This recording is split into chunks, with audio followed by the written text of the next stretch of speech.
তারা কিন্তু খুসরের মধ্যে নয়, তারা কিন্তু ক্ষতিগ্রস্তের মধ্যে নয়। ওয়াতাওয়াসাউ বিল হাক্কি ওয়াতাওয়াসাউ বিস সবর। আর যারা ধৈর্যের উপদেশ দিয়েছেন, যারা ধৈর্য করতে বলেছে, তারা কিন্তু ক্ষতিগ্রস্তের মধ্যে নয়। আমরা আজ মুসলমান কিন্তু ভাই ভাই, যখন মুসলমান অপর মুসলমানের সঙ্গে এক দুটো কথা তর্ক বিতর্ক হয়ে যায়, তখন আমরা কি করি? একে অপরের মধ্যে মারামারি হুড়োহুড়ি লেগে পড়ি। কিন্তু আল কুরআন কি বলছেন? আল্লাহ রাব্বুল ইজ্জাত কি বলছেন?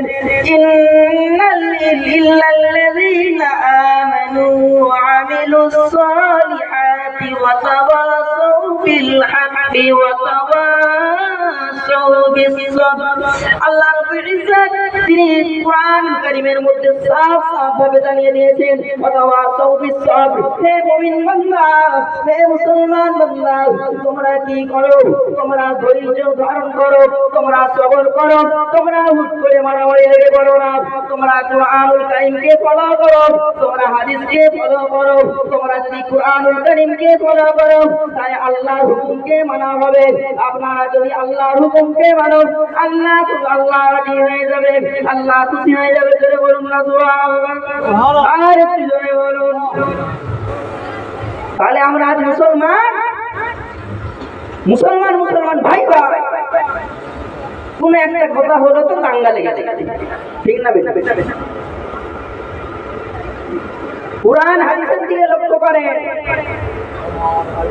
আচ্ছা, জাহেল হবে? সূরা ফুরকানের মধ্যে আছে, পারা নাম্বার 19, সূরার নাম সূরাতুল ফুরকান। ইবাদুর রহমানিল্লাযীনা ইয়ামশুনা আলাল আরদি হাওনা ওয়া ইযা খাতাবাহুমুল জাহিলুনা ক্বালু সালামা। আপনি একটা জাহেলের সঙ্গে দেখা করছেন, আপনার পাশ দিয়ে একটা জাহেল যাচ্ছে, মূর্খ ব্যক্তি যাচ্ছে, অজ্ঞ ব্যক্তি যাচ্ছে, আপনার সঙ্গে হড়ং করে বলছে, আপনি তখন কি করবেন? আল্লাহ রাব্বুল ইজ্জাত সূরাতুল ফুরকান পারা নাম্বার 19, সূরাতুল ফুরকান পারা নাম্বার 19, আয়াত নাম্বার 63। আল্লাহ রাব্বুল ইজ্জাত তিনি সাফ ভাবে জানিয়ে দিয়েছেন, ওয়া ইবাদুর রহমানিল্লাযীনা ইয়ামশুনা আলাল আরদি হাওনা ওয়া ইযা খাতাবাহুমুল জাহিলুনা ক্বালু সালামা।